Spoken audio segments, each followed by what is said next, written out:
கோடம்பாக்கத்துல வந்து அருள்வான்னா எல்லாருக்கும் தெரியும், அருள்நிதின்ட்டு. ஏன்னா பசங்களுக்கு வந்து ரொம்ப பிடிச்ச ஒரு நடிகர், அது இல்லாமல் எல்லாமே செய்வாங்க.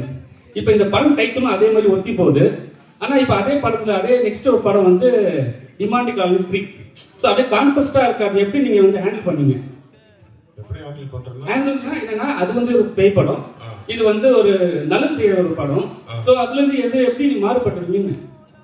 இல்லை, இது நான் தான் சொன்னேன்ல ஃபர்ஸ்டே, ஒரு கதை சொல்லும் போதே ஒரு நான் எவ்வளோ படங்கள் பண்ணாலும் இதில் கிடைச்ச கதாபாத்திரம் எனக்கு திருப்பி அமையாதுன்னு தான் சொன்னேன். நான் ஃபுல் ஃப்ளெக்ஸ்டாக பண்ணாலும் ஒரு கல்வி எவ்வளோ முக்கியம்னு இந்த படம் சொல்லியிருக்கோம். அதே மாதிரி அந்த இடத்துல வாழ்கிறவங்களோட வாழ்க்கை வந்து நம்ம படம் பார்க்கும்போது அவங்க அவங்க அவங்க லைஃப் ஸ்டைலே நம்ம புரிஞ்சுக்கலாம். அந்த படம் பார்க்கும்போது அவங்க எவ்வளோ கஷ்டத்தில் இருக்காங்க அப்படின்னு. ஸோ அதனால தான் இது என்ன இதுக்குன்னு கேள்வி கேட்டால் எப்படி பதில் சொல்லுங்க. கதாநாயகனா வந்து ஃபுல் ஃப்ளெக்சர் நடிக்கிறது சந்தோஷம்.